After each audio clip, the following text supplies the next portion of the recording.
আল্লাহ যাকে যেমন সামর্থ্য দিয়েছে, কেউ 30, কেউ 40, কেউ 50, কেউ 1 লাখ, কেউ 5 লাখ, কেউ 10 লাখ, কেউ 30 লাখ, কেউ 1 কোটি টাকা সম্পদ আছে, গরু কিনেছে, মোষ কিনেছে, দুম্বা কিনেছে, উট কিনেছে, খাসি কিনেছে, যার যেটা অকাত আছে, যার যেটা পছন্দের খাদ্য, যে বস্তুগুলো খাওয়া হালাল সেই পশুর মধ্যে যে কোনো একটা পশু কুরবানি দিতে পারেন। আপনি ছাগল খাসি দিতে পারেন, মোষ দিতে পারেন, দুম্বা দিতে পারেন, গরু দিতে পারেন, যেটা আপনার পছন্দ। তবে ইসলাম শরিয়াতের নিয়ম হচ্ছে নিখুঁত পশু দিতে হবে। আপনি বাজারে গিয়ে আপনার আওকাত আছে, এটাকে 30,000 টাকায় কিনতে পারতাম, কিন্তু আপনি দেখে দেখে এমন একটা কিনছেন যেটা ভ্যানে নিয়ে এলে ভালো হয়। এটাকে বলা হয় কুঞ্জুস। কথা বুঝে আসছে না? নিখুঁত সুন্দর। আমার আল্লাহ পাক আপনার এই পশুটা নেবে না, গোস্ত নেবে না, রক্ত নেবে না, চামড়া নেবে না, কিছুই নেবে না। এখানে দুটো জিনিস হচ্ছে, একটা হচ্ছে আপনার মেহনতের টাকা আপনি কুরবানি দিচ্ছেন, আল্লাহর রাস্তায় খরচ করছেন, এবং ওই পশুটাকে আপনারা নিজেদের মধ্যে সকলে মিলে একসাথে বন্টন করে খাওয়া দাওয়া করছেন, আনন্দ করছেন। আল্লাহ পাক নেবে কিন্তু আপনার নিয়তটা, আপনার পছন্দ, আপনার নিয়ত, আল্লাহর উপরে প্রেম। এবং এটা ইব্রাহিম আলাইহিস সালামের একটা সুন্নতের স্বভাব হবে। জোরে বলুন সুবহানাল্লাহ। কারণ ইব্রাহিম নবীকে আমার আল্লাহ পরীক্ষা নিয়েছিলেন, তবে আব্বাকে যে পরীক্ষা নিয়েছেন, ওই পরীক্ষা যদি আল্লাহ আমাদের নেয় তো অবস্থা কেমনই হবে, কখনোই সম্ভব নয়। আল্লাহ নেয়ও না। কোন লোককে তো আল্লাহ খবে দেখায়নি যে তোমার বাচ্চাকে আমার রাস্তায় কুরবানি দাও। কেউ করবে নাকি? যে মানুষ আমরা নিজের বাচ্চা ঘুমালে ফজর বেলা তুলি না, যাহারে বাচ্চা ঘুমোচ্ছে ঘুমোক, নামাজ কাজা হচ্ছে হোক, তাকে যদি আল্লাহ খবে দেখায় যে তোমার বাচ্চা কুরবানি দাও, মনে হয় বাপ দেবে। ওই জন্য আল্লাহ পরীক্ষাও লাইনে যে বান্দা ফেল করবে। সামান্য সামান্য পরীক্ষা নাই। কি দেখা যেতে রাস্তায় একটা 100 টাকার নোট পড়ে আছে, ওটা পরীক্ষা চলছে। ওই লোকটা যে ছাড়তে পারে না, তাকে যদি আল্লাহ পাক বলে তোমাকে নিজের বাচ্চাকে কুরবানি দিতে হবে, সে দেবে মনে হয়? হযরত আব্বাজান ইব্রাহিম আলাইহিস সালামকে আল্লাহ পরীক্ষা নিয়েছিলেন এই মাসে। কি পরীক্ষা? বিবাহ হয়েছিলেন, বিয়ের 60 বছর কেটে যাবার পরও একটা সন্তান হয়নি। আল্লাহ পাকের কাছে অনেক কাঁদাকাটি করার পরে 90-এর কোটা পার হওয়ার পরে একটা সন্তান হয়েছে। আর এটাও শুনে রেখে দেন, আগেকারের মানুষ 2000, 1500, 1200, 800, 900 বছর করে বাঁচত। কথা শুনছেন তো? হ্যাঁ, বাঁচত। আব্বাজানের 90 কোটা পার হয়ে যাবার পর আল্লাহ পাক তিনাকে একটা সন্তান দিয়েছে। সন্তানটা একটা ফুটফুটে চাঁদের থেকেও সুন্দর। জোরে বলুন সুবহানাল্লাহ। আল্লাহ পাক হুকুম করলেন, যাও তোমার বাচ্চাকে তুমি গিয়ে ওই এলাকায় রেখে আসো, বর্তমান যেটা কাবা শরীফ আছে ওখানে রেখে আসো। এখন তো আল্লাহ কারে যারা হাজি গেছেন বা মোবাইলে দেখতে পাচ্ছেন, বিশাল বিশাল বাড়ি, কপাল খুলে গেছে, নবীর কদমের ওসিলায় তেল পেয়ে গেছে। না হয়তো ছাগল চড়াতো, মোষ চড়াতো, দুম্বা চড়াতো। কথা বুঝে আসছে? কিন্তু আমার দয়ার নবীর কদমের ওসিলায় কপাল খুলে গেছে। সারা ওয়ার্ল্ড তাদেরকে দিকে তাকিয়ে আছে। এত আরব খরব সোনার খনি, তেলের খনি সব আল্লাহ দিয়েছে মুস্তাফা জানে রহমতের কদমের ওসিলায়। জোরে বলুন সুবহানাল্লাহ।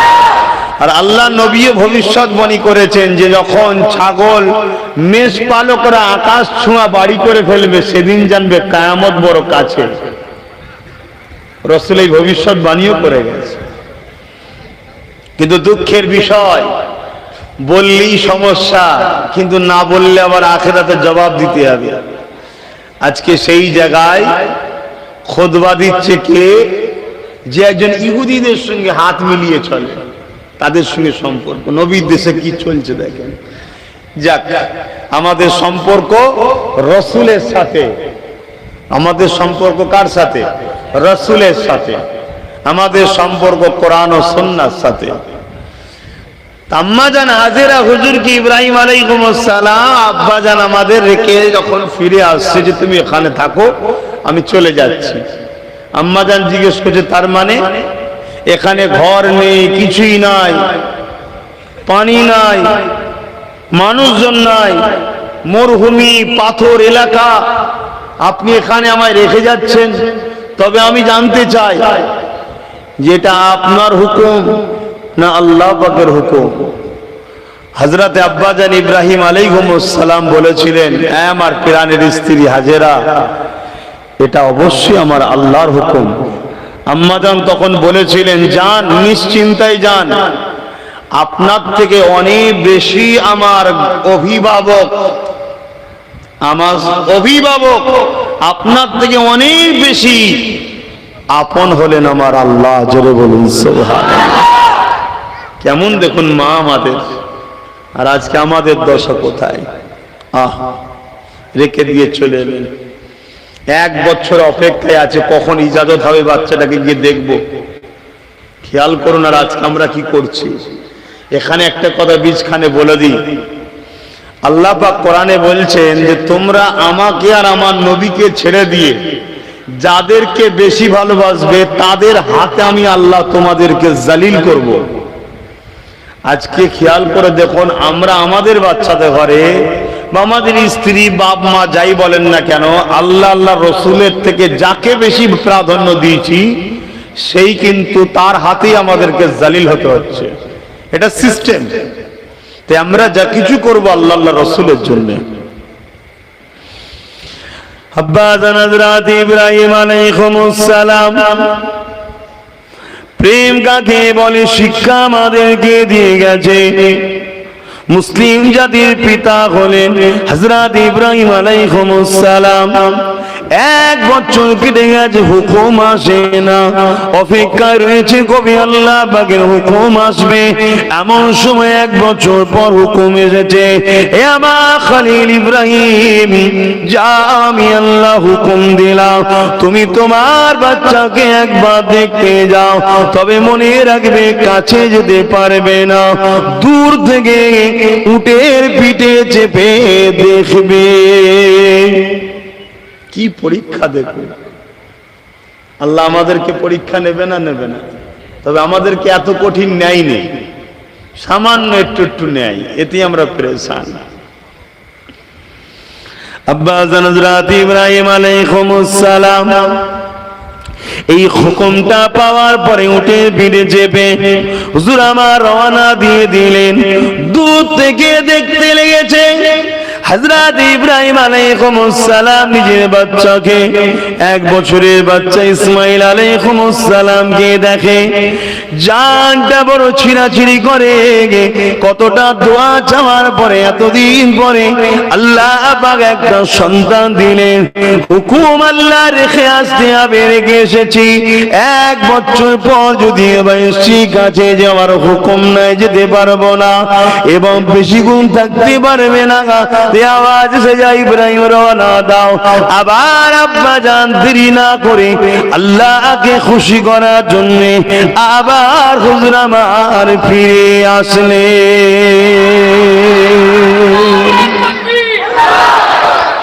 মাকসাদ একটাই হবে, আমার মালিককে আমি খুশি করব। সেই হলো শ্রেষ্ঠ মানুষ। পীরের ঘরে জন্ম হলেই শ্রেষ্ঠ হয় এমনটা নয়, আর আম ঘরে জন্ম হলেই যে নিকৃষ্ট হয় এমনটা নয়। আল্লাহকে যে ভালোবাসে সেই হলো শ্রেষ্ঠ। জোরে বলুন সুবহানাল্লাহ। সে যদি আম ঘরের মানুষে আল্লাহ প্রেমিক হয়, পীরের ঘরের ছেলে যদি আল্লাহর প্রেমিক না হয়, ও আম ঘরের ছেলের ইজ্জত আল্লাহর কাছে বেশি, দুনিয়ার কাছে হয়তো বা নাও হতে পারে। দুনিয়ার সাথে তো আমাদের সম্পর্ক নয়, আমাদের তো সম্পর্ক আল্লাহর সাথে। আমরা দুনিয়াদারি করি, দুনিয়াকে ভালোবাসি, দুনিয়াদারি সংসার কারবার ব্যবসা বাণিজ্য করি, ওটাও তো আল্লাহর জন্য করি। সবকিছু আমাদের আল্লাহর জন্য। অসুবিধা হচ্ছে নাকি কারো? আমি বুঝাতে পারছি তো? অতএব বুঝুন, স্ত্রীকে ভালোবাসতে হবে কিন্তু আল্লাহর জন্য, মা বাপকে ভালোবাসতে হবে আল্লাহর জন্য, সন্তানকে ভালোবাসতে হবে আল্লাহর জন্য। আপনি যা কিছু করবেন উদ্দেশ্য আপনার একটাই থাকবে, আমার মালিক, এই কাজটা করলে খুশি হয় তাই আমি করছি, এই কাজটা করব না কেন আল্লাহ অখুশি হবে তাই। এর বাইরে গিয়ে যদি আশা করি যে আমি কামিয়াব হব, মনে হচ্ছে ভুল হচ্ছে, আমরা ঠকে যাব। কারণ আল্লাহ কারো মুখাপেক্ষী নয়। আব্বাস সিদ্দিকী দাদা পীরের আওলাদ নবী বংশের ছেলে, ও ভুল করলে ওকে কিছু বলা যাবে না, এমনটা ঠিক আল্লাহ পাকের নিজামে নয়। এটা দুনিয়ার ক্ষেত্রে হতে পারে, এরা নেতা নেত্রীর সন্তান, এদেরকে কিছু বললে অসুবিধা আছে, এটা দুনিয়ায় হতে পারে। আল্লাহ পাকের নিজামে এমন কিছু নয়। যদি আল্লাহ পাকের নিজামে এমন থাকতো, এ দুনিয়ার মানুষ রেখে দেন হযরত লূত সালামের ছেলেকে আল্লাহ পাক তাআলা কেন ধ্বংস করে দিত, হযরত নূহ আলাইহিস সালামের ছেলেকে আল্লাহ পাক কেন ধ্বংস করে দিলেন? তিনি তো একটা নবী ছিলেন না, আল্লাহ পাকের নিজাম সবার জন্য সমান।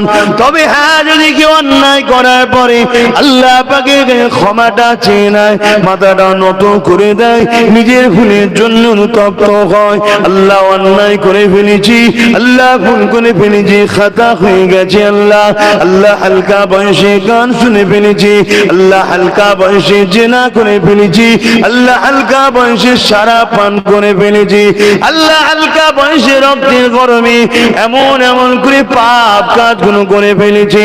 পৃথিবী যখন ঘুমিয়ে থাকে, নিরিবিলি নির্জন যদি মাথা নত করে চোখের কোনা দিয়ে সামান্য পানি বার করে দিয়ে যদি তুমি আমি মালিকের কাছে কাঁদতে পারি, এ না জওয়ান তরুণীরা, মারা বোনেরা, বাপেরা, অবশ্যই মালিক তিনি দয়াময়, অবশ্যই সেই মানুষগুলোকে ক্ষমা করে দেয়।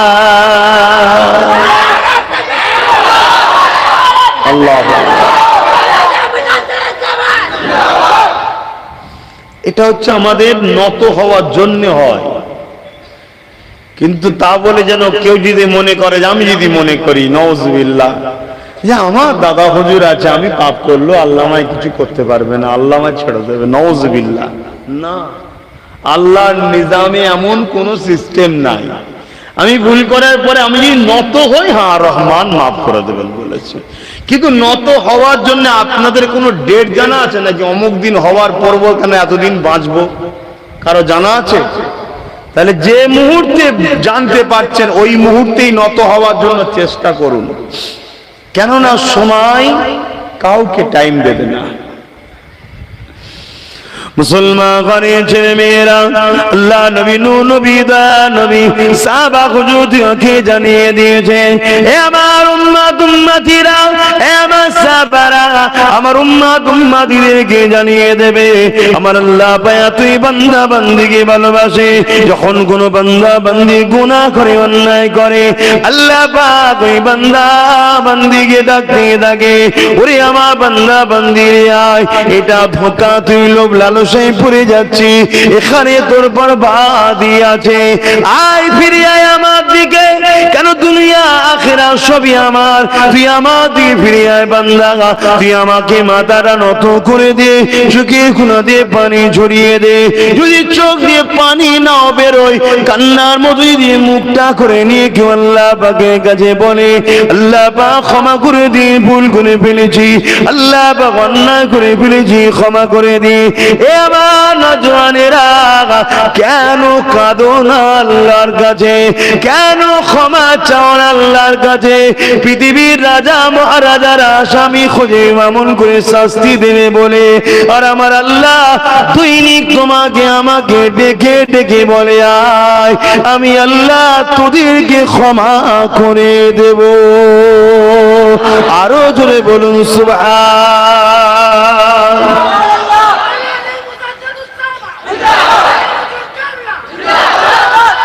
আল্লাহ, কেন আমার ভাইয়েরা কাঁদো না? আল্লাহর কাছে কাঁদবে যারা, কাঁদো অবশ্যই তারা ভালো। ভুল মানুষের হয়, তাই তো আল্লাহ বলেছেন যে আমি তোদেরকে মাফ করব। যদি ভুল না আমরা করতাম তাহলে মাফটা কে করবেন? কিন্তু যারা কাঁদে না, আল্লাহর কাছে ক্ষমা চাই না, আফসোস তাদের জন্য। চেষ্টা করো, যদি কান্নার মতো চোখ দিয়ে পানি নাও আসে, কান্নার মতো মুখ করো, নিরিবিলি নির্জুমে তাহাজ্জুদের নামাজ পড়ে কখনো কখনো কাঁদো, বা ঈশার নামাজ পড়ে সবাই ঘুমিয়ে বলল, সবাই মসজিদ থেকে বাইরে হয়ে যায়, তুমি একটু লেটে বাইরে হও, বা ঘরে এসে নফল সুন্নাত পড়া বেশি স্বভাব, মসজিদের থেকে ঘরে নফল সুন্নাত পড়লে বেশি স্বভাব।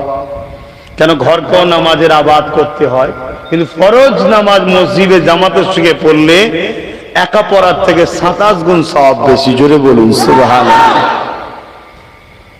তোমরা যারা মোবাইল করছো, তোমরা ওয়াজ কি করে শুনবে ভাই?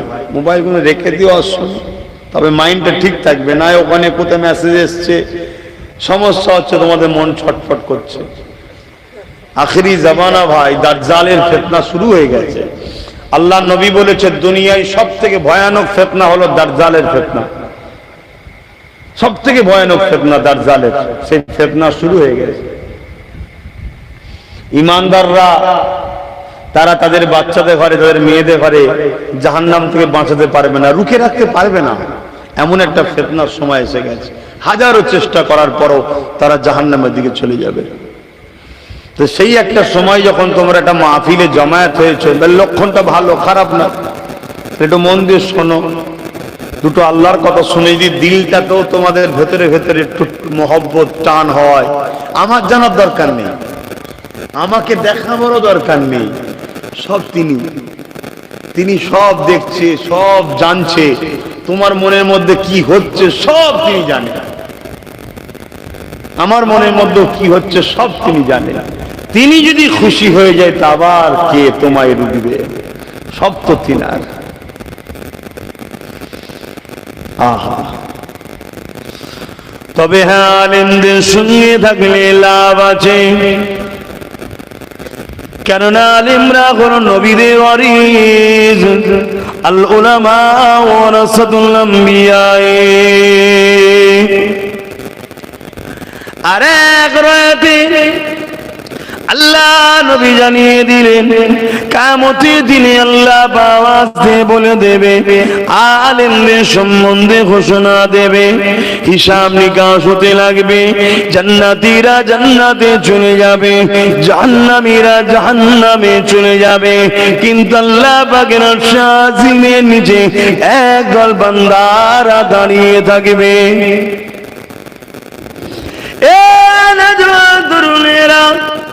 আল্লাহ পাক ওই সময় ফেরেশতারা জিজ্ঞাসা করতে লাগবে, আল্লাহ পাকের বান্দারা তোমাদের কি হিসাব নিকাশ হয়নি?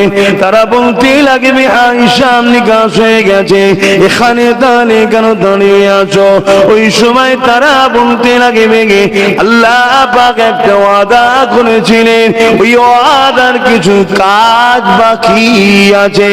এ আল্লাহ পাকের বান্দারে, তোমাদের কি হিসাব নিকাশ হয়নি? হ্যাঁ হয়ে গেছে।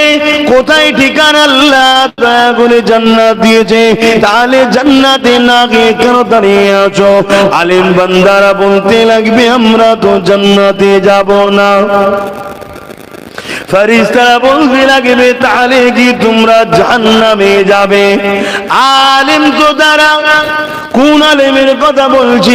আল্লাহ যারা কাউকে ভয় করে না, ডর করে না, আল্লাহ যারা কখনো কাউকে খৌফ করে না, তাদের কথা বলছি। ওই সময় ফেরেশতারা যখন বলবে, আলেমরা বলবে, হ্যাঁ তাহলে নিয়ে চলো। ফেরেশতারা যখন এমন কথা কাটাকাটি হতে লাগবে, তাদেরকে জাহান্নামের দিকে নিয়ে যেতে লাগবে।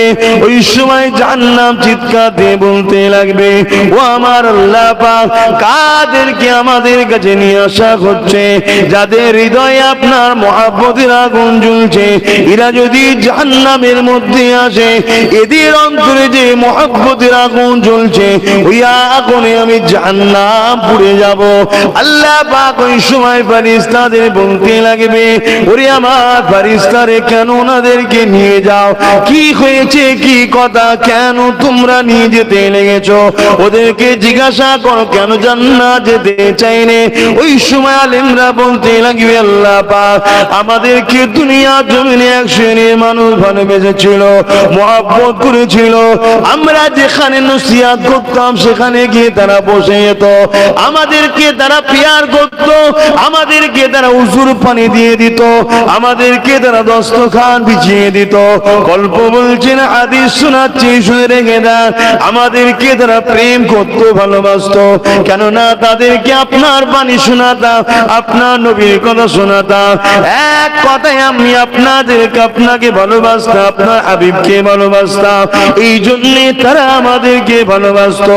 ওই সময় আল্লাহ পাকের আলেম বান্দারা বলতে লাগবে, ও আল্লাহ পাক আজকে তাদের মধ্যে থেকে একজন লোক জাহান্নামী হয়ে গেছে। আপনি বলেছিলেন দুনিয়ায় যে যাকে ভালোবাসবে তার সঙ্গে জান্নাতে যাবে। আল্লাহ যতক্ষণ পর্যন্ত না তাদেরকে আমাদের সাথী বানানো হয়, আমরা তারা ছাড়া কখনো জান্নাতে যাব না।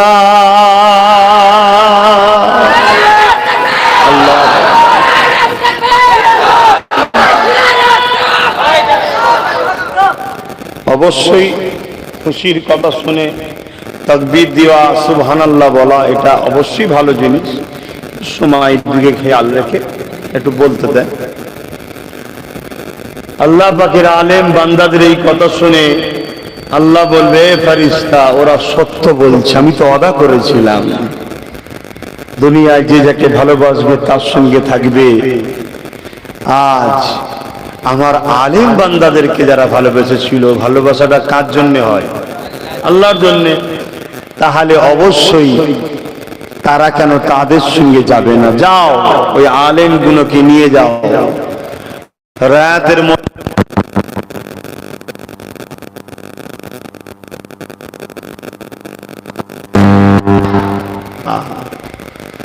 আলেমদের সঙ্গে উঠা বসা করবেন। তবে এটা কোন আলেম? এক কথায় আল্লাহর কুদরতি দরবারে যারা আলেম, তারা এলেম শিক্ষা অর্জন করলেই তো দুনিয়ার লোক আলেম বলে। কোরআন হাদিসের জ্ঞান থাকলে আলেম বলে না। কোরআন হাদিসের জ্ঞান থাকলে দুনিয়ার মানুষের কাছে আলেম হওয়া যায়, আল্লাহর কাছে আলেম হওয়া যায় না। আল্লাহর কাছে আলেম হলো সেই বান্দাটা যে কোরআন হাদিস এবং সবকিছু তার উদ্দেশ্য থাকবে আল্লাহ। সোহবতে যারা বসবে, তাদেরকে পিয়ার করবে, তাদেরকে ভালোবাসবে, আল্লাহ তাদের সাথে তাদেরকে হাসর নাসর করবে। আমার বলতে বাধা নাই, আলহামদুলিল্লাহ। আমার 5 হুজুর পীর কেবলা ইনশাআল্লাহ আমার ঈমান বলছে তারা এই ধরনের আল্লাহ ওয়ালা আলেম ছিলেন। জোরে বলুন। আমরা হতে পেরেছি কি জানি না, তবে দোয়া করেন আল্লাহ যেন আমাদের বড় হওয়ার তৌফিক দেন। বলুন আল্লাহুম্মা আমিন। বুঝতে হবে, আবেগে ভাসলে হবে না, বুঝতে হবে, মানার মতো মানতে হবে। তাদের উদ্দেশ্য একটাই থাকবে আলেমদের, যে আল্লাহর বান্দাগুলোকে, আল্লাহর দাস দাসীগুলোকে আল্লাহ চিনানো, রসুল চিনানো, আল্লাহর রাস্তা দেখানো, রসুলের রাস্তা দেখানো। এবারে আপনাদের কারো কারো মনে ডাউট হতে পারে, তাহলে ব্যবসার বিষয়ে কি আলেমরা বলবে? অবশ্যই আলেমরা বলবে। আপনার সংসার বিষয়ে আলেমরা বলবে, আপনার লাইফের প্রত্যেকটা বিষয়ে আলেমরা বলবে। কেন? রাসূলের পাক সাল্লাল্লাহু আলাইহি ওয়াসাল্লাম হলেন প্রতিটা বিষয়ের জন্য মডেল। জোরে বলুন সুবহানাল্লাহ। তবে তাদের মত বলবে না, তারা রাসূলের কথাটাকে বলবে। আজও সমাজে বহুত আলেম আছে, দেখুন তারা আল্লাহর জন্য কথা বলে না। দেখুন আপনারা তাকালে বুঝতে পারবেন তাদের কথার মধ্যে একই মতো দুরকম কথা পাওয়া যায়। এর ভুল দেখলে অত্যাচার করে, ওর ভুল দেখলে কিছু বলে না, একই ভুল। এই সমাজে বহুত আলেম আমল রয়েছে, বহুত ইমাম উলামা আমল রয়েছে। আর আল্লাহর জন্য যারা কথা বলবে তারা সবাইয়ের জন্য ওপেন কথা বলবে। তাতে নিজের পরিবারের আপনজন যদি বেজার হয়ে যায় তাতে কিছু যায় আসে না তাদের। কেননা জিন্দেগির মকসদ একটাই, আল্লাহকে ভালোবাসেন, من حب لله وعطى لله ومنع لله فقد استكمل الإيمان محبت আল্লাহর জন্য দুশমনী আল্লাহর জন্য আত্মীয়তা আল্লাহর জন্য বিচ্ছেদ আল্লাহর জন্য যুবকেরা তরুণেরা বাপেরা সবকিছু আল্লাহর জন্য হবে। হযরত ইব্রাহিম আলাইহিস সালামের কথাটা বলছিলাম। হযরত নবী ইব্রাহিম আলাইহিস সালাম ঘরে চলে আসলে আবার পরের বারে আল্লাহ হুকুম দিলে এইভাবে 10 বছর চলে যায়। কম বেশি যাওয়ার পরে আল্লাহ বললে ইব্রাহিম এবারে তুমি যাও, তোমাকে আমি ইজাজত দিলাম, তুমি তোমার বাচ্চা পরিবারের সঙ্গে থাকবে, তাদের কাছে যাবে, তাদের সঙ্গে থাকবে। এইভাবে ইব্রাহিম আল্লাহ খুশি, আল্লাহ শুকরিয়া আদায় করে এমন করে চলে যেতে লাগলো। আম্মা হাজেরা এবং বাচ্চা ইসমাইলের সঙ্গে থাকতে লাগলে রাত্রে যে ঘুমিয়ে পড়েছে খবে দেখতে লেগেছে ইব্রাহিম তুমি আমাকে কতটা ভালোবাসো, আল্লাহ বা সব থেকে আপনাকে বেশি ভালোবাসি। এই ইব্রাহিম তাহলে তোমার কাছে সব থেকে যেটি বেশি প্রিয় ওই জিনিসটা আমি আল্লাহ আমার রাস্তায় কুরবানি দাও। সব থেকে বেশি প্রিয় সেটা কুরবানি দাও। হুজুর মেষ, বকরি, দুম্বা, উট সব পালতেন। এ বিষয়ে এক রয়াত আছে যে হুজুরের হাজার হাজার দুম্বা, বকরি, মেষ ছিল। হুজুর সেগুলোকে লালন পালন করতেন। বিজনেস করা হালাল না হারাম? বলুন বলুন, ব্যবসা করা হালাল না হারাম? হালাল। তা বৈধ জিনিসের ব্যবসা করা হালাল। কেউ যদি সুদের ব্যবসা করে হালাল? হারাম। কেউ যদি মদের ব্যবসা করে হালাল? হারাম। কথা বুঝে আসছে? এই যে ইব্রাহিম আলাইহিস সালাম যে মেষ, দুম্বা, বকরির ব্যবসা করতেন, পালন করতেন, এটা হালাল বৈধ কাজ। এবং প্রতিটা নবী আলাইহিস সালাম তিনারা ব্যবসা করতেন এবং সব থেকে বেশি ব্যবসা করতেন নবীদের মধ্যে থেকে কাপড়ের ব্যবসাটা বেশি করতেন। জোরে বলুন সুবহানাল্লাহ। এই জন্য কাপড়ের ব্যবসায় বরকতটাও বেশি, কাপড়ের ব্যবসায় বরকতও বেশি। এই সময়তে একদিন ইব্রাহিম আলাইহিস সালাম নিজের ওই লালন পালনের পশুগুলোকে নিয়ে মাঠে চড়াচ্ছিলেন। জিবরাইল আলাইহিস সালাম বলছেন, আল্লাহ আপনি এমন একজনকে বন্ধু বানিয়েছেন যে তো দুনিয়াদার, দেখুন কত মেষ পালন করছে। আল্লাহ পাক ওই সময় জিবরাইল সাল্লামকে বললেন, ইব্রাহিম, জিবরাইল সাল্লামকে আল্লাহ পাক বললেন, তুমি আমার ইব্রাহিম সম্বন্ধে কি বলছো? না আল্লাহ এই যে দেখুন না, ইব্রাহিম আমার খলিল হয়, আমার বন্ধু হয়। খলিল মানো বন্ধু, বন্ধু হয়। আল্লাহ পাক কি করে হয়? সে তো দুনিয়াদার। তুমি পরীক্ষা নিতে যাও, মানুষের সুরাতে যাও, ইব্রাহিমের বাড়ির সামনে দিয়ে যাবে, যাবার সময় একবার আমার নামটা শুধু আওয়াজ দিয়ে ডাকবে। জিবরাইল সাল্লাম মানুষের সুরাত ধরে আসছে। ইব্রাহিম আলাইহিস সালাম ঘরের মধ্যে রয়েছেন। হযরত জিবরাইল সাল্লাম মানুষের সুরাত ধরে এসে এখন একবার ডাক দিয়েছেন, আল্লাহু আকবার। হযরত নবী ইব্রাহিম আলাইহিস সালাম সঙ্গে সঙ্গে বাইর হলেন। বাইর হওয়ার পরে বলেছিলেন, কে আমার মালিক কে ডাকে, কে আমার ইয়ার কে ডাকে, কে আমার ভালোবাসা কে ডাকে, কে আমার রব কে ডাকে। হযরত জিবরাইল মানুষের সুরাতে বলেছিল, কেন আমি ডেকেছি? এ যুবকেরা ইব্রাহিম সাল্লাম বলেছিল, আর একবার ডাকো। হযরত জিবরাইল সাল্লাম মানুষের সুরাতে তখন বলেছিলেন, কেন তোমার কথাই ডাকবো, আমার মুর্শি আমার যখন ভালো লাগবে তখন ডাকবো। হযরত ইব্রাহিম সাল্লাম বলেছিলেন, তুমি যদি আমার রব আমার মুনিবকে একবার ডাকো তাহলে আমি তোমাকে অনেক পুরস্কার দেবো। কি দেবে? আমার অনেক দুম্বা, মোষ, দুম্বা রয়েছে, পালন রয়েছে, খাসি রয়েছে, তার মধ্যে থেকে একবার আল্লাহ যদি ডাকো আমি হাত তোমায় দিয়ে দেবো। আল্লাহ। আর আজকে আমরা কি করছি? সেই বাপেরই ছেলে তো, মুসলিম জাতির পিতা তো ইব্রাহিম সাল্লাম। আমাদের বাপ আল্লাহকে কত ভালোবাসে।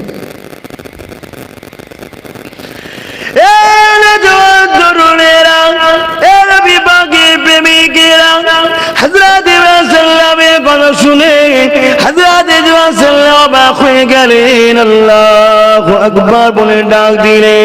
ইয়া সাল্লাম নিজে যত পশু ছিল তার মধ্যে থেকে হাত দিয়ে দিল, ওই পশুগুলোকে নিয়ে জিয়া সাল্লাম আগাতে লাগলে।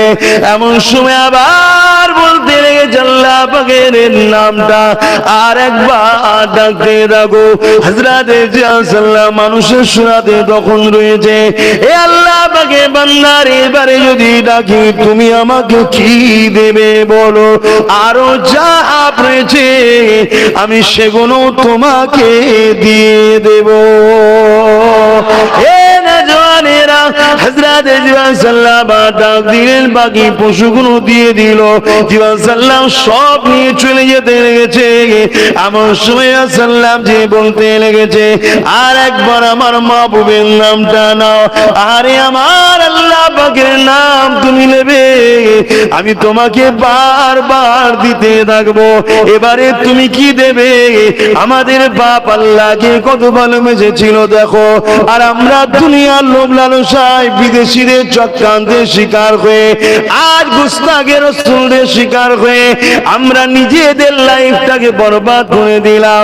আমাদের চাল চলন উঠা বসা সব কিছুই আমাদের রাসূলের দুশমনদের মতো হয়ে গেল। আমাদের কথাবার্তা ব্যবহার আখলাক সব কিছুই রাসূলের দুশমনদের মতো হয়ে গেল।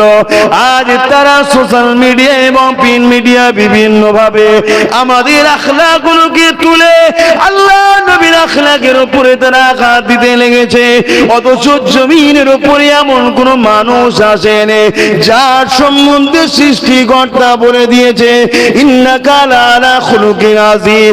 অবশ্যই জমিনের উপরে আমার সৃষ্টির মধ্যে সব থেকে শ্রেষ্ঠ হলো মুহাম্মদ।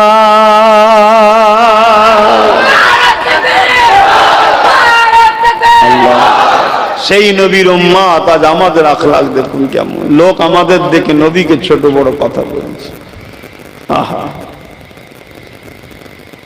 আমার রসুলের মাথায় যে নোংরা ফেলতো, সে বিমার রসুল তার যে সেবা করেছে। রসুলের রাস্তায় যে কাঁটা বিচেতো, সে বিমার রসুল তার গিয়ে সেবা করেছে। লড়াইয়ের ময়দানে হাজার হাজার লোক নিয়ে রসুলকে মারতে এসেছে যারা, মরুভূমি এলাকা পানি নয়, পানির কুয়া নবীর কাছে, লোক পাঠিয়ে দিয়ে নবীর কাছে পানি চেয়েছে, জানের দুশ্মনকে নবী পানি পান করিয়েছে। জোরে বলি সুবহানাল্লাহ। আর আজকে আমরা মায়ের পেটের ভাইকেও সুযোগ পেলে ছাড়ছি না, ওকে ঝরে দিতে পারলে সব জমিনটা পেয়ে যাবো। কত আমরা খারাপ হয়ে গেলাম। আসুন ভাবুন, আমরা বলবো আপনারা শুনবেন, সুবহানাল্লাহ আল্লাহু আকবার দিয়ে চলে যাবেন, বেকার বলবো না, কিছু নেকি পাবেন। কিন্তু নেকিটা নিয়ে যাবার জন্য পাত্রটাও দরকার। তো সেই পাত্রটা হলো মুহাম্মদ রাসূলের প্রেম, ঈমান। নিজের জন্য যদি পরিবর্তন না হন, মুহাম্মদ রাসূলকে আঘাত যেন কেউ না দিতে পারে, তার জন্য তো পরিবর্তন হয়। যে হারে আমার ব্যবহারে যেন আমার নবীকে কেউ গালি না দেয়, আমার ব্যবহারে যেন কেউ না হাত তোলাই, তো মুহাম্মাদের উম্মত, ওরা আর কি ভালো হবে। ওরা যদি এরকম হয়, নবী তাহলে এরকমই ছিল। নাউযুবিল্লাহ। আজ কিছু অবৈধ সন্তানের এসব কথা বলছে না, বলেন। আপনাদের কারো মনে খারাপ লাগে নাকি অবৈধ সন্তান বললাম?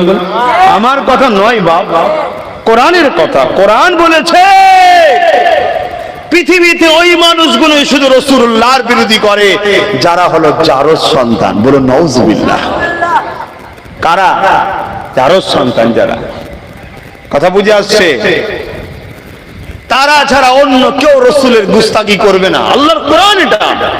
কোরআনের মধ্যে মিথ্যা আছে নাকি? কোরআনের মধ্যে মিথ্যা নাই তো। কোরআন তার প্রমাণ দিচ্ছে। ওলীদ বিন মুগীরা, তাই তো নাকি? আমার রাসূলকে ছোট বড় কথা বলেছিল, সূরা একটা আল্লাহ নাজিল করে দিয়েছে, শত শেষ আয়াতে বলেছে জারজ সন্তান। মুফাসসিরিনরা এই আয়াতকে সামনে রেখে এবং রাসূলের আরো হাদিসকে সামনে রেখে তারা রায়াতে দলিল পেশ করে স্টাম্পের সিগনেচার হয়ে গেছে কি, পৃথিবীতে যত বড়ই পাপী হোক, হালাল সন্তান যদি হয়, মদ করুক, জিনা ডাকাত হোক, খুনি হোক, মুহাম্মাদের সামনে গুস্তাখি করবে না। আর যেই হোক যদি সে যারও সন্তান হয়, সে রাসূলুল্লাহর সামনে গুস্তাখি করবে, এটা প্রমাণ। তাই আমরা মাহফিলে উঠে যারও সন্তান দিলে আর বেশি কিছু বলতে চাইছি না। যারও সন্তানকে চেনেন তো আপনারা, কারা যারা এই রাসূলের সামনে, জোরে বলুন, গুস্তাখি করে। আর আল্লাহর সামনে গুস্তাখি করলে তাহলে কি হবে না? যারও সন্তান হবে না?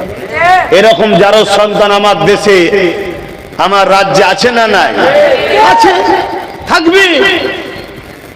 এ তো দুনিয়া, আল্লাহর দুনিয়া, এটা তোমার আমার তো নয়। এ দুনিয়ায় সবাই থাকবে, মানুষ থাকবে, কুকুর থাকবে, শুয়োর থাকবে, খিনজির থাকবে, বাঘ ভাল্লুক গাছপালা সব থাকবে, যারও সন্তানও থাকবে। কিন্তু বিচারের ফয়সালা করবেন কে? আল্লাহ। কিন্তু যারও সন্তানের সঙ্গে আমাদের সম্পর্ক রাখা কখনো সত্যি পারে না, আমরা রাখি না। আপনারা রাখেন নাকি? যদি ভুল ভ্রান্তি হয়ে যায় তওবা করে ফিরে যান। দুনিয়ায় যারও সন্তানের সঙ্গে তো পরকালেও যারও সন্তানের সাথে উঠতে হবে।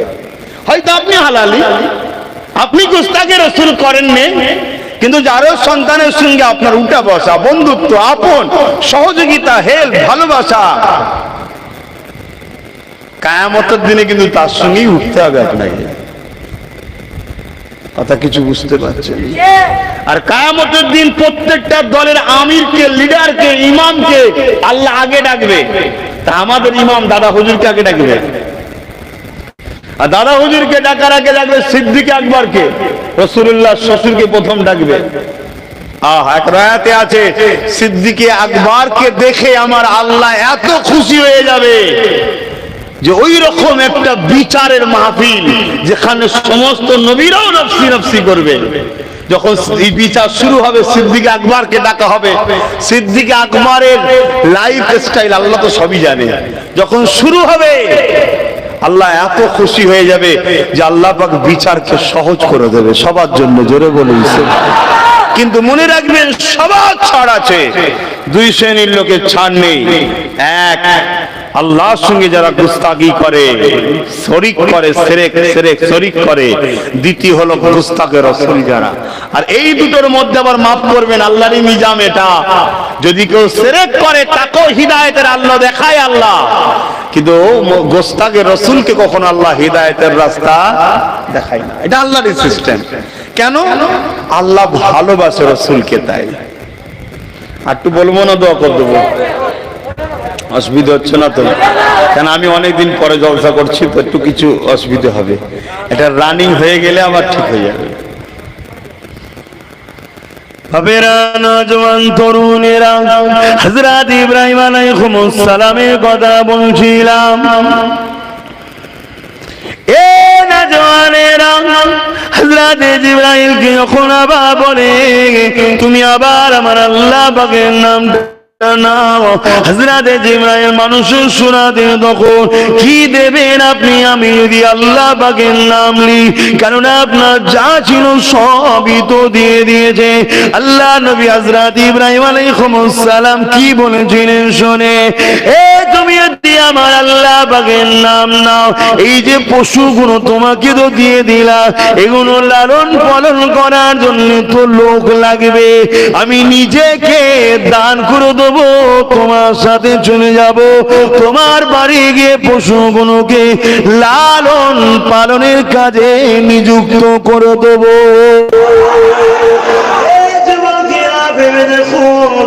আল্লাহকে কোনদিন ভালোবেসেছে, একটা নবী হয়ে সমস্ত কিছু দিয়ে দিয়ে আল্লাহর নামের ডাক শোনার জন্য সরাসরি নিজেকেও দিয়ে দিতে রয়েছে।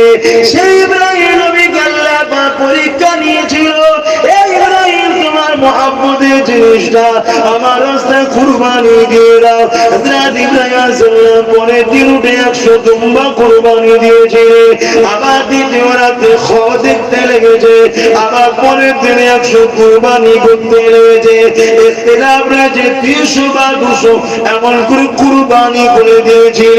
আল্লাহ পাক আবার দেখাতে লেগেছে। এই সময় লাস্টে বারেতে হযরত ইসমাঈলের ক্ষমা করে আল্লাহ পাক খবের মধ্যে দেখাতে লেগেছে, ইব্রাহিম তোমার সাথে প্রিয় তো তোমার বাচ্চা, যার জন্য এত দোয়া চাইলে 90 বছর পরে সন্তান পেলে এবং জান্নাতি সন্তান নবী হবে, নবী নয়নতা, সেই ইসমাইলকে তুমি সবচেয়ে বেশি ভালোবাসো। এটা দেখার পরে পরে দিয়ে দে হযরত ইব্রাহিম আলাইহিস সালাম নিয়তটা করে আমি আমার আল্লাহর জন্য সব করতে পারি। আমার আল্লাহ যখন আমার বাচ্চাকে পছন্দ করেছে, আমি ইব্রাহিম দেরি করব না, আমি আমার বাচ্চাকেও আল্লাহর জন্য কুরবানি জবা করে দেব।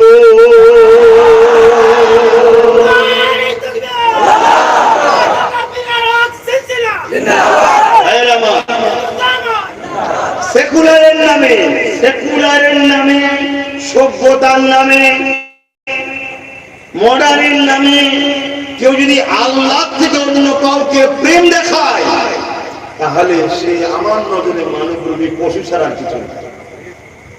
কেন তোমরা পশুগুলোকে খাও বলো তো? এগুলোকে এরা আল্লাহ থেকে বেশি বোঝে, কথা বুঝে আসছে না? এদেরকে আমার নজরে আমি মানুষ মনে করি, কেন আমাদের মকসদ থাকবে একটাই, আল্লাহর প্রেম।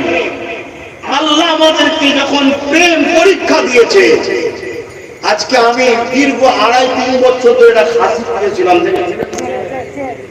যখন তাকে জবাজকে করা হলো, আমি আমার হৃদয়ের কথা বলছি, আমার আল্লাহ জানে এত কষ্ট হচ্ছে, কিন্তু মনকে আবার বোঝাচ্ছি খবরদার নয়, একটা খাসির প্রেম তোর আল্লাহর কুরবানির উপরে চলে যাবে, আল্লাহর হুকুমের উপরে না, হতে পারে না। কথা বুঝছেন না, বোঝেন না? ওই প্রেমটা প্রেম নয়, ভণ্ডামি। হ্যাঁ, তোমার চোখ দিয়ে 2 টুকরা পানি বেরোতে পারে, এটা দরদ, কিন্তু করতে পারবো না এমনটা নয়, তাহলে এটা ভণ্ডামি। কেন? আমার আল্লাহর প্রেমের কাছে পৃথিবীর কোন প্রেম তুলনা তো দূরের কথা, হতেই পারে না। কেন? পৃথিবীর সব প্রেমটা আল্লাহর জন্য হয়, আর সব কিছুটাই অন্য কোন জিনিসের জন্য আল্লাহর প্রেম আমাদের কাছে নয়। আমাদের কাছে আল্লাহর প্রেমটা ডাইরেক্ট, আর আল্লাহর জন্য সবার উপরে প্রেম, ঠিক না বেটি?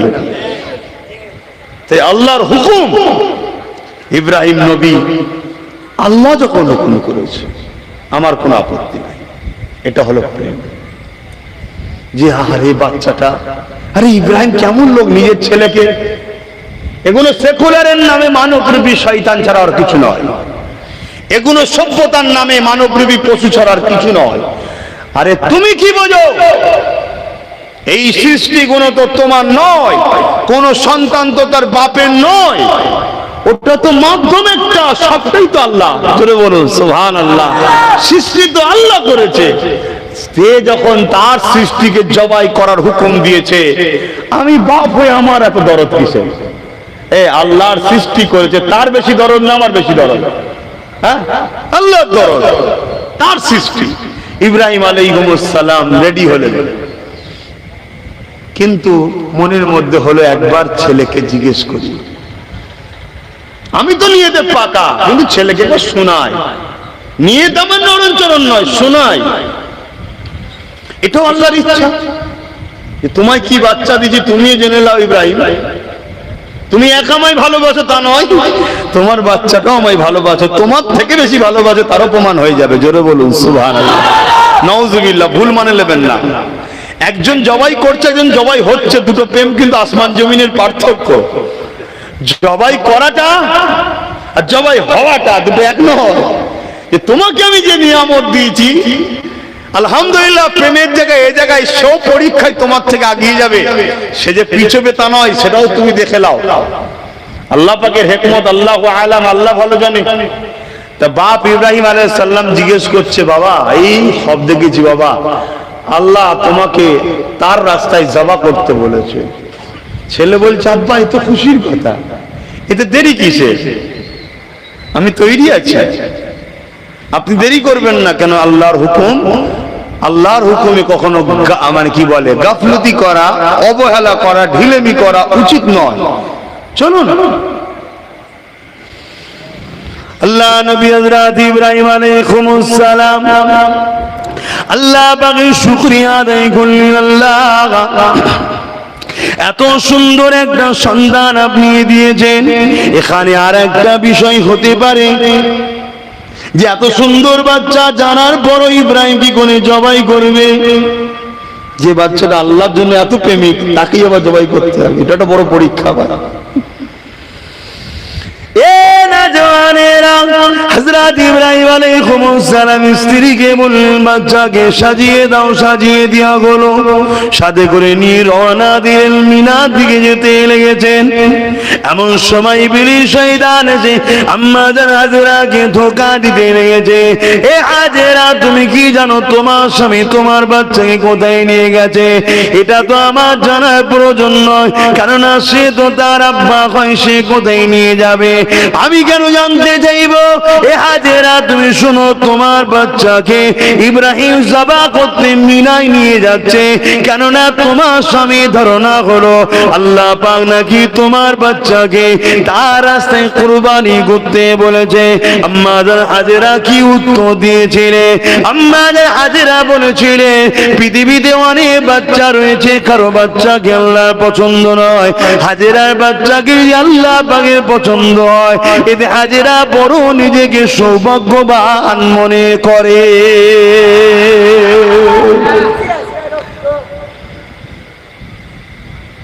যুবক, এখানে অনেক মানুষ আছে, কাউকে আল্লাহ পছন্দ করেনি, তোমাকে আল্লাহ পছন্দ করেছে। নবীর মাহফিলে আসা, রাত জাগছো, বসে আছো, এটা তোমার জন্য একটা সৌভাগ্য, ঠিক না বেটি? এখানে অনেক মানুষ আছে ইসলামের জন্য কথা বলবে, এটা আল্লাহ পছন্দ করেনি, তোমার মুখ দিয়ে আল্লাহ পছন্দ করেছে হকের কথা বলা, আর তুমি বলতে গিয়ে মিথ্যা কেস খেয়েছো। তোমার তো খুশি হওয়া দরকার, গর্ব করা দরকার। চল, 2-1 বছরের তো ব্যাপার, এই তো জিন্দেগি। আল্লাহ হয়তো আমাকেই পছন্দ করেছেন, তার দিনের জন্য বলতে গিয়ে আমি বিপদে পড়েছি, তার দিনের জন্য কাজ করতে গিয়ে আমার উপরে চাপ এসেছে, তার দিনের জন্য কথা বলতে গিয়ে, রাসূলের হয়ে কথা বলতে গিয়ে, আন্দোলন করতে গিয়ে, রাসূলের হয়ে প্রতিবাদ করতে গিয়ে আজ আমার নামে কেস হয়েছে। খুশিও আদায় করা দরকার। তো চলো, আল্লাহ যদি রোজ লাতি জুতো খেয়ে জান্নাত দেয়, তো লাতি জুতো খেয়ে জান্নাত যেতে রাজি নয়। হিসাবটাকে এইভাবে নাও। যদি তোমার মাকসাদটা হয় আল্লাহর জন্য, তাহলে তোমার কোন কাজে বাধা হলে জানবে তোমার পরীক্ষা ছাড়া অন্য কিছু নয়। তোমার মাকসাদটার উপরে সবচেয়ে বড় জিনিস, তোমার মাকসাদটা কি? তোমার মাকসাদ যদি খারাপ হয়, তোমার যদি হাজারো রাস্তা খুলে যায়, জানবে আমার আল্লাহ তোমাকে হয়তো দুনিয়াতেই সব দিয়ে দিচ্ছে, আখিরাত জিরো করছে। অনেক জায়গায় বলেছিলাম, আপনারাও শুনেছেন কি জানি না, তারপরেও বুঝাবার জন্য একটা ছোট্ট কথা বলছি, বাস্তবিক কথা এটা। এক ব্যক্তি কোনো কারণে ফজরের নামাজ বিনা উজুতে একদিন পড়েছে, পড়ার পরে তার মনটাই সারাদিন বড় চিন্তা, যে বিনা উজুতে নামাজ পড়ে ফেললাম, হয়তো আমি আযাবের শিকার হয়ে যাবো, আমি বিপদে পড়ে যাবো, আমার কোনো ক্ষতি হবে। সন্ধ্যা হয়ে গেছে, রাত হয়ে গেছে, ঘুমিয়ে পড়েছে, কোনো ক্ষতি হয়নি। ওই রাত্রিরে সংসার জীবনে ওই রাত্রে ঘুমিয়ে পড়েছে, কোনো ক্ষতি হয়নি। পরের দিন উঠেছে, ইচ্ছা করে সেদিন আবার উজু করেন। শুনছেন, প্রথম দিনে উজু করার পরিস্থিতি ছিল না, প্রেস্টিজ ম্যাটারের ব্যাপার ছিল, দাঁড়িয়ে গেছে, নামাজ পড়ে নিয়েছে, কিন্তু ইচ্ছা করে সেটা নয়, এটা নাচারে হয়েছে। কিন্তু আজকে আবার সে ইচ্ছা করে করেছে, করার পরে ভাবছে না, কালকে না হয় অন্য একটা ব্যাপার ছিল, আজকে তো ইচ্ছা করে করে ফেলেছে, আর রেহাই আমার নাই। আজকেও সারাদিন গেছে বড় ভয়ে ভয়ে টেনশনে কাটছে, কখন না আসমান থেকে কিছু এসে আমার উপর আযাব হয়, কিছু ক্ষতি না হয়ে যায়, এই না আমার শরীরে কোনো প্যারালাইসিস হয়ে পড়ে যায়, নানা রকম টেনশন। রাত হয়েছে, আবার ঈশান নামাজ পড়ে ঘুমিয়ে পড়েছে, কিন্তু দেখছে কই তো কিছু হলো না। তো পরের দিন ওই রাত্রিরে পরিবারের কাছে গিয়েছিল, গোসল ফরজ হয়েছিল, বাকিটা সব বুঝতে পেরে গেছেন। গোসল না করেই নামাজ পড়েছে। এবারে ভাবছে আমার আর রেহাই না, কেন এটা তো সব থেকে বড় পাপ হয়ে গেছে। সারাদিন ঘুরলো, কিছুই হয়নি। শুনছো যুবক, তোমার আমার লাইফেও ঘটে। তুমি আমি ভাবছো তো কই কিছু হচ্ছে না, তো আমার তো আরো বেড়ে যাচ্ছে। না, কি হচ্ছে শোনো, কি হচ্ছে শোনো। ওই নামাজিটার উপরে যত ঝড়ঝাপটা হয়, তো এই জন্যই তো আমি নামাজ পড়িনি। ওর উপরে ঝড়ঝাপটা কতদিন? 10 বছর, 20 বছর, 50 বছর, আছে নাকি? কিয়ামতের দিন আল্লাহ যখন সবাইকে তুলবে, আল্লাহ বলবে হিসাব দাও, ফেরেশতারা হিসাব নিতে গেছে, হিসাব দাও। একদল গরিব বলবে হিসাব কিসের, হিসাব কিসের? দুনিয়ায় তো আল্লাহ মালই দেয়নি, সব জায়গায় ঠোকরি খেয়েছি, কেউ পাত্তা দিত না, কেউ ভালোবাসতো না, যেখানে তাড়িয়ে দিত, কেউ গুরুত্ব দিত না। দুনিয়া কি জিনিস সেটাই বুঝতে পারিনি, হিসাব কিসের আবার? আল্লাহ বলে ফেরেশতা কি বলছে? বলছে আল্লাহ তুমি নাকি মাল দিওনি, ধন দৌলত দিওনি, তো হিসাব কিসের বলছে? বলছে ঠিকই বলেছো, ও কথা আমি দিইনি। তা যা ওদেরকে খুশি সংবাদ দে, দুনিয়ায় নাই 70 বছর কষ্ট করেছিল, কিন্তু আজকে ধনীদের থেকে 500 বছর আগে ওরা জান্নাতে আরাম করবে। জোরে বলুন সুবহানাল্লাহ। তো দুনিয়ায় না একটু ঠক্কর খাবেন, একটু নাই লাঠি খাবেন, একটু নাই লোক আপনাকে ঘৃণা করবে, একটু নাই লোক আপনাকে বিভিন্ন রকম ভাবে দালাল টালাল অনেক কিছু নাই বলবে, যেমন আমায় বলে অনেকে। তো কি হয়েছে? আপনার মকসদ যদি আল্লাহ থাকে, রাসূল থাকে, আপনি আগে যান। আজকে আপনাকে চেনে নে গালি দিচ্ছে, কাল আপনার কাছে সে আসতে বাধ্য হতে পারে, আজ নাও আসে, আপনার তসবিতে নাই। কারণ আপনি তো কারোর জন্য করেন না, তো কারো কাছে যাবেন কেন? আপনি তো করেছেন আল্লাহর জন্য। তাহলে আপনার তো টেনশন কিসে? কে আসছে, কে যাচ্ছে, কে থাকছে, কে থাকছে না, কে কি বলছে, কে কি বলে না, ও তো আপনার টেনশন কিসের? আপনার লক্ষ্য যদি আল্লাহ থাকে, রাসূল থাকে, 500 বছর আগে জান্নাতে দেবে। তারা জান্নাতে গিয়ে আরাম আয়েশে আনন্দ ফুর্তিতে থাকবে। দুনিয়া তো ধোঁকার জায়গা, লোভের জায়গা, কষ্টের জায়গা। জান্নাতের শান্তি শেষ, সম্মান কত! আহা, জন্য জান্নাতের হুরেরা, জান্নাত গাছপালা ফল অপেক্ষায় আছে যে কোন তুমি আসবে, আমায় খাবে। জোরে বলুন সুবহানাল্লাহ। তো ভাইরা আমার, তো ওই সময়তে আল্লাহ পাক তাদেরকে আগে জান্নাতে দেবে। তো দুনিয়ায় যদি আমার আল্লাহ আব্বাস সিদ্দিকীর জন্য এই সিস্টেম করে দেয় যে হারা তোকে আমি দুনিয়ায় কিছুদিন কষ্ট দেব, লোকের কাছে একটু বেইজ্জতি করব, তোর নামে কিছু মিথ্যা কেস হবে, তোকে কিছু লোক গালিগালাজ করবে, তোর আপনজনরা তোর বিরোধী করবে, তোকে যারা ভালোবাসবে একদিন তারা তোর পিছনে ধোঁকা দেবে, নানা রকম ভাবে তোর উপরে টর্চার হবে, তুই আমার জন্য করতে যাবি, নানা রকম বাধা আসবে। কিন্তু এই সবের বিনিময়ে আব্বাস তোকে আমি জান্নাত দেবো। তা আমি ওটাকে খুশি মনে মেনে নেওয়া দরকার আছে না? না, তাহলে আপনাদেরও হতে পারে। তো তাকে কোন দিক দিয়ে আল্লাহ পরীক্ষা নেবে আল্লাহ ভালো জানে, কোন দিক দিয়ে পরীক্ষা নেবে আল্লাহ ভালো জানে। আল্লাহ বা পরীক্ষা নিয়েছিলাম মাদান হাজেরাকে। আমাদের হাজেরা কিন্তু পরীক্ষাতে পাশ হয়ে গেল, বাচ্চার ময়ায় কিন্তু জুড়িয়ে গেল না। আল্লাহ পাকের প্রেম এতটা গভীর ছিল, বাচ্চার প্রেম কিন্তু ওখানে জায়গা পেল না। এমন সময় ইবলিস শয়তান দেখতে লাগলো কি করে ইব্রাহিমকে রুকা দেয় প্রেমের পরীক্ষা থেকে। হযরতে হাজেরা কাছ থেকে সারা বড় আম্মার কাছে চলে গেলেন, উনাকে যে বলতে লাগলে আপনার স্বামী এই করতে লেগেছে। আম্মা জান সারা একটাই কথা বলেছিলে, আমরা সবাই তো আল্লাহর জন্য আল্লাহর দিকে ফিরে যেতে হবে, আল্লাহ যাতে রাজি আমরা তাতে রাজি। যুবকেরা এভাবে ইবলিস শয়তানকে হযরতে এমনকি ইসমাঈল আলাইহিস সালামকে ধোঁকা দিতে লাগলে। ইসমাঈল আলাইহিস সালাম বলেছিলেন এই ইবলিস দূর হয়ে যা, আমাকে আমার আল্লাহ পাক সব বলেছে, আমি খুশি মনে আল্লাহ পাকের প্রেমে নিজেকে কুরবানি হতে এসেছি। ইব্রাহিম সাল্লাম নিয়ে গেলেন, অনেক বড় কথা সংক্ষেপ করে মিনা ময়দানে চলে গেলেন। হুজুরকে শুইয়ে দিলেন, ছোট্ট বাচ্চাকে শুইয়ে দেওয়ার পরে বললেন, আব্বা যান চুই কাপড়টা বেঁধেলেন কেন? যত আপনি আব্বা আমি সন্তান, বাপ বেটার ময়া তো আল্লাহ পাকের দান।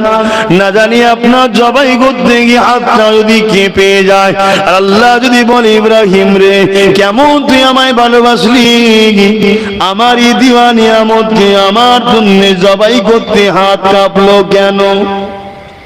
কি বাচ্চা! আর আমাদের বাচ্চা হলো তো ইট মেরে মাথা ফেটিয়ে ফেলতো আমাদের। গরুগুলো গুতোচ্ছে, অনেক গুতোবে না।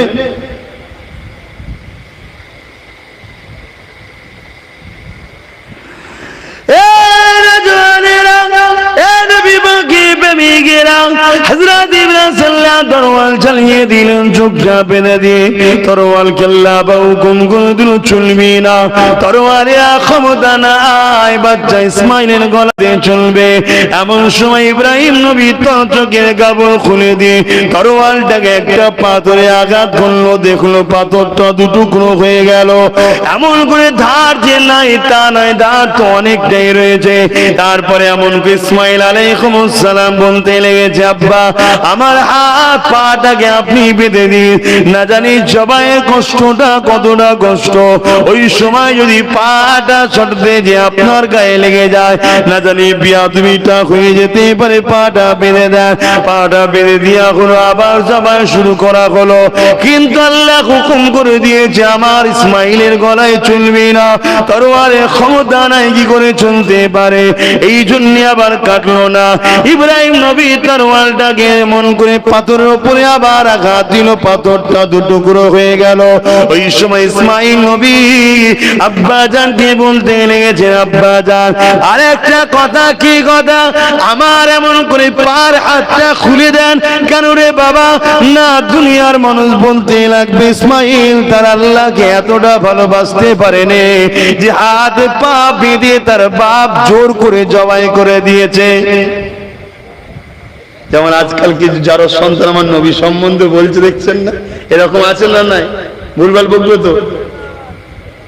তাই আপনি হাত পা খুলে দেন, নাই বলবো বাপ জোর করে জবাই করেছে। খুলে দেন, খুলে দিয়েছে। এমন করে তৃতীয়বার যখন বিসমিল্লাহ আল্লাহু আকবার বলে যখন ছুরিটা চালায়, পশুর গলায় যখন ছুরি চালায়, আমরা দেখি কুরবানি পশু থেকে একটা আওয়াজ হয় কাটার, এবং রক্ত পিচকিতে পড়ে, হাত মাই ভর্তি হয়ে যায়। ইব্রাহিম নবীর এমন করে বুঝতে পেরেছে জবাই হয়ে গেছে বাচ্চা, চোখে কাপড় বাঁধা, কিন্তু চোখটা খুলে আসমানে দিয়ে বলেছে, আলহামদুলিল্লাহ আল্লাহ, আমি ইব্রাহিম পেরে গেছি আপনার পরীক্ষায়, নিজের বাচ্চাকে জবাই করে দিতে পেরে গেছি। ঘুরে দেখে না, বাচ্চা দাঁড়িয়ে আছে, আল্লাহ বা একটা জান্নাতি পশুকে কুরবানি করে দিয়েছে। আমার আল্লাহ জানিয়ে দেয়, ইব্রাহিম রে তুমি তো প্রেমে পাস করেছো, কিন্তু আমি ইসমাইলকে নবী বানিয়েছি, ওকে আমি আল্লাহ কামিয়াবি দান করে দিয়েছি।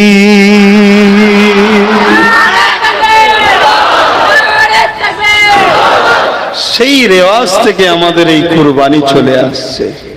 আজকে যদি আমাদের এই কুরবানি নিয়ে কারো আপত্তি হয়, এটা দুর্ভাগ্য, ঠিক না?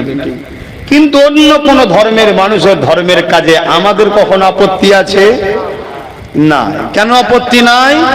আমার রাসূল আমাদেরকে মহান বানিয়ে দিয়ে গেছে। জোরে বলুন সুবহানাল্লাহ। আমার রাসূল আমাদেরকে এত বড় মনের মানুষ করে দিয়ে গেছে যে আমার উঠোনেতে, আমার বাড়িতে, আমার বাড়ির দেওয়ালে, আমার পাশে 14 দিন 15 দিন অন্য ধর্মের ভাইরা তাদের ধর্মীয় কাজ মাইক বেজিয়ে করলে আমার ডিস্টার্ব হয় না, কিন্তু কিছু মানুষের 5 মিনিটের আজানে ডিস্টার্ব হয়। মাইন্ডটা ছোট, মনটা ছোট। আমার রাসূল আমাদেরকে এত বড় মনের মানুষ করেছে, এত বড় মনের মানুষ আমাদেরকে রাসূল বানিয়েছে। যদি আমাদের মনে রাসূলের প্রেম থাকে, তাহলে আন্দোলনের নামেও যে বিশৃঙ্খলা কিছুদিন আগে হলো ওটা হতো না। আমাদের মধ্যে রসুলের পুরো আদর্শ নয়, তাই আন্দোলনের নামে বিশৃঙ্খলা হয়। কারণ আমার রসুল শিখিয়েছে লা ইয়ারহামুল্লাহু মান লা ইয়ারহামুন নাস, যে মানুষের উপরে দয়া করে না মহান স্রষ্টার দয়া সে পাবে না। মানুষ, আপনি যখন কোন জায়গায় রোড বন্ধ করে বসে থাকেন, ওই রাস্তার উপরে হাজারো ছোট্ট ছোট্ট বাচ্চাকে তার মা কোলে কোলে গরমে বসে আছে। ওই রাস্তাতে হাজারো বুড়ো বুড়ি বৃদ্ধা মহিলা বা বয়স্ক বাপকে নিয়ে তার সন্তানরা ডাক্তার দেখাতে বেরিয়েছিল বা কোনো প্রয়োজনে বা মেয়ের বাড়ি বা ঘরে ফিরছিল, তারা অপেক্ষা করে গরমে বসে আছে। এটা আমার রসুলের জন্য আন্দোলন হতে পারে না। এই আন্দোলনের পিছনেও ষড়যন্ত্র আছে, ষড়যন্ত্র বলতে গেলেই তো সমস্যা। কিন্তু আপনাদের ঘরে এতটুকু বলবো, পরিবর্তন হন। কোন ইমাম আমাদের দলিল নয়, কোন পীর সাহেব পীরজাদা মুফতি মাওলানা আমাদের দলিল নয়। আমাদের দলিল হলো মুহাম্মদ রাসূল আমিন আল্লাহ। জোরে বলুন সুবহানাল্লাহ। অতএব আন্দোলন করতে হবে, দুনিয়াদারি করতে হবে, রসুল যেভাবে করতে হবে। নবী চাচা হযরত হামজা রাদিয়াল্লাহু তাআলা হুজুর আমার শিকার করতে জঙ্গলে গেছে।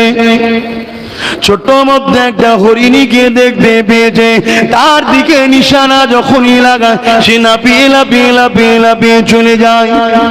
হঠাৎ করে হরিণীর জবান থেকে মানুষের নয় কথা মহান স্রষ্টা আল্লাহ বারবার করাচ্ছে। ওই হরিণীটা বলতে লেগেছে, এ হযরত হামজা তুমি আমাকে শিকার করতে এসেছো, শিকার যদি করতে হয় যা ঘরে গিয়ে এতিম এসে নবী মুহাম্মদ রাসূলকে যে আঘাত দিয়েছে ওই আবু জেহেলকে শিকার করো, তার উপরে তুমি রাগ মিটাও। ব্যাপারটা কি হয়েছে বুঝতে পারলো না।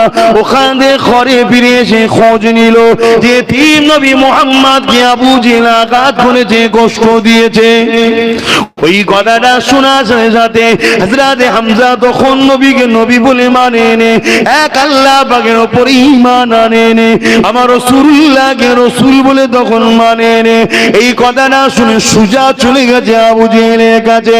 এ ভাই আবু জেহেল, এতিম নবীকে মুহাম্মদকে তুমি নাকি মেরেছো? হ্যাঁ মেরেছি। কেন মেরেছো? ওই মুহাম্মদ বলে নাকি জিনা চলবে না, সুদ চলবে না, জুলুম চলবে না, দাদাগিরি চলবে না, খুনোখুনি চলবে না, গরিবকে লুটা চলবে না, এমন করে এক আল্লাহ দাসত্ব করতে হবে। আমাদের হাতে তৈরি করা 360টা উপাসনা চলবে না, মালিক নাকি একজন, তিনি হলেন আল্লাহ। এই কথা যখনই বলে আমি তাই মেরেছি। তাহলে হক কথা বলতে গিয়ে রসুল মার খেয়েছে না খাই? আপনারা খেলে অসুবিধা আছে? আপনারা কি নবীর থেকে ভিআইপি? আমি নবীর থেকে ভিআইপি নাকি?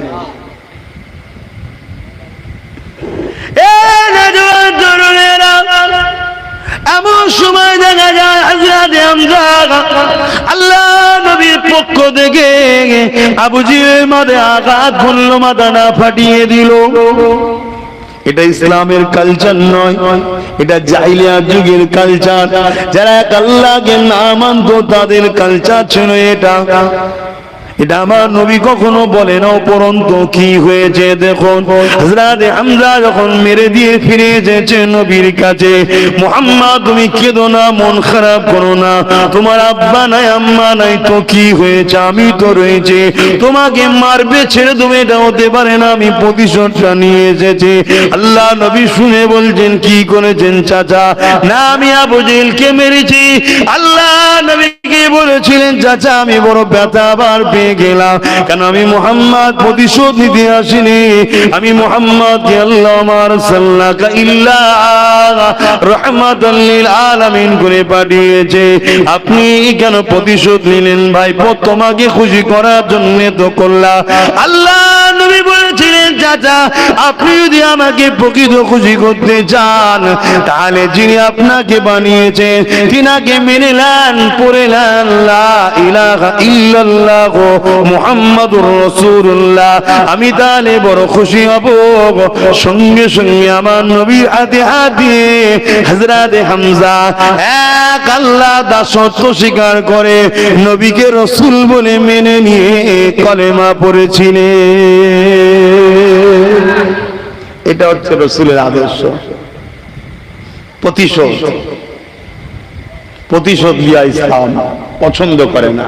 কিন্তু হ্যাঁ, আর একটা কথা বলে যায় এখানে, কেন আমাদের ছেলেরা তো এমনি ওই কি বলে মুড়ির বস্তার মুখ খুলে রাখলে একদিন যেমন হয় তেমন মুড়ি টাইপের হয়ে গেছে। ওই জন্য একটু বলে দিচ্ছি, জান বাঁচানো কিন্তু ফরজ। সন্ত্রাসকে ইসলাম কখনো মাফ করে না, এটা মাথায় রাখবেন।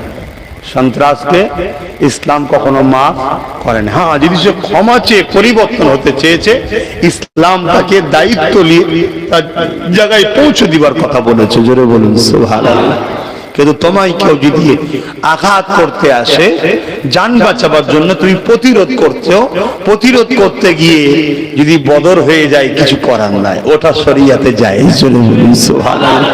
কেন বদরটা রাসূল করেনি, আবু জেহেল 1000-এর উপর সৈন্য নিয়ে আগিয়ে এসেছিল জুলুম করতে, হত্যা করতে, নির্যাতন করতে, প্রতিরোধ করতে গিয়েছিলেন রাসূল। কেন মা বেটিদের ইজ্জত বাঁচাতে হবে, সেটা একটা আকার নিয়েছিল বিশাল।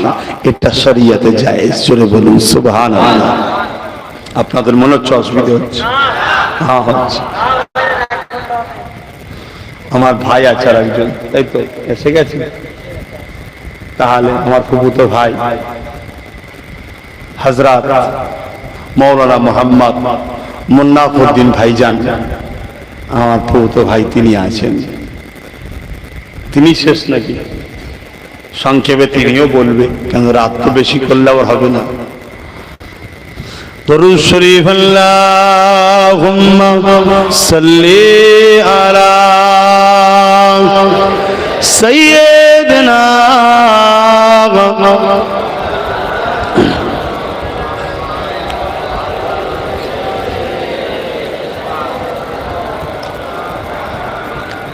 মুসলমানের ছেলে মেয়েরা, তরুণেরা বিদায় নিবার আগে আমার রাসূল পাকের একটা কথা বলে যায়। তরুণেরা, অবশ্যই কুরবানির মাস চলছে। আল্লাহ নবী নিজেও কুরবানি দিয়েছেন। নবী আমার মিনাতে গেলেন, নবী আমার কুরবানি দিলেন নিজের পক্ষ থেকে, নবী আমার পরিবারের পক্ষ থেকে। আর একটা পশুকে নিয়ে কুরবানি দিবার সময় বলতে লাগলেন, আল্লাহ এই জমিনের উপরে আমার অনেক উম্মতি আসবে, যারা কুরবানি দিবার সামর্থ্য হবে না, আল্লাহ আমি মুহাম্মদ তাদের পক্ষ থেকে কুরবানি দিয়ে দিলাম। কত ভালোবাসা আমাদেরকে।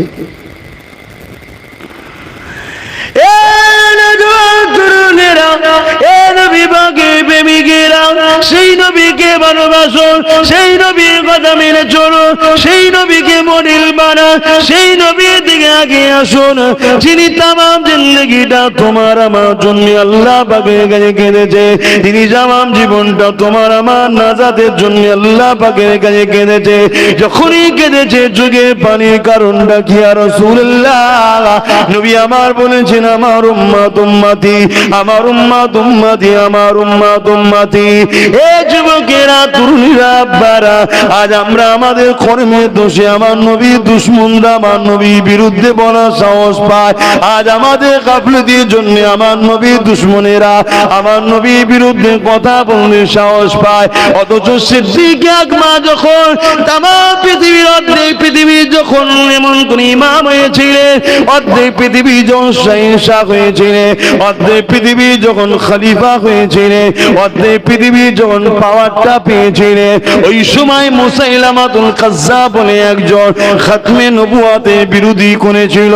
হযরত আবু বকর সিদ্দিক এমন করে 10,000 যুবক সাহাবাদেরকে নিয়ে বুকে তাজা খুন ঢেলে দিয়ে মুসাইলামাতুল কাজ্জাব তার 90,000 সৈন্যকে চিরতরে জাহান্নামে পাঠিয়ে দিয়েছিল। আজ আমরা এমন করে চলছি দুনিয়া জমিনে, আমাদের চালচলন, উঠা বসা, কথাবার্তা সব কিছুই রাসূল ইসলামের বিরোধী হতে লেগেছে।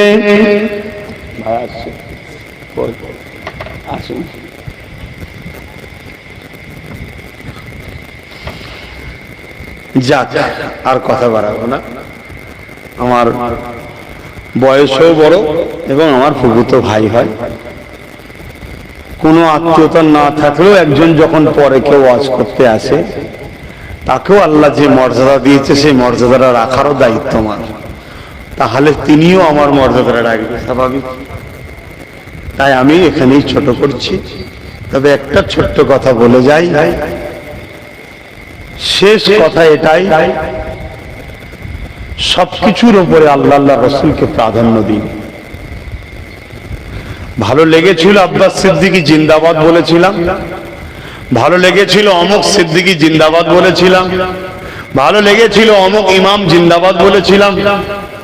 কিন্তু হঠাৎ করে যখন দেখলাম তাদেরই মধ্যে থেকে ব্যবহার পাওয়া যাচ্ছে কে রসুলের বিরুদ্ধে, কেউ আল্লাহর বিরুদ্ধে, তাহলে আমাদের ঘরে মনে হয় নতুন করে তাদের থেকে আর সম্পর্ক না রেখে দূরে সরে যাওয়াটাই উত্তম মনে হয়। যদি এরপরেও যদি আমরা আল্লাহ আল্লাহ রসুলের রাস্তা ছেড়ে দিয়ে দুনিয়ার সামান্য লোভ লালসায় তাদের পিছনেই ছুটে বেড়াই, তাহলে সেদিন বেশি দিন বাকি নেই যেদিন আপনার মৃত্যু হবে। কবরে সবাই নিয়ে যাবে মুসলমান মনে করে জানাজা পড়াবে, কিন্তু কবরে আপনার সাথে 99টা সাপ থাকবে, এটুকু নিয়ে রাখতে পারেন যদি তাহলে আগান। আর যদি মনে হয় না, তাহলে শুধরে যান। ভাই শেষ, ভাই আখেরি দোয়া করবে। আমি কথা আর বাড়াবো না। ভাইয়ের হাতে আল্লাহ আমার দোয়াকে কবুল করুক, বলুন আল্লাহুম্মা আমিন।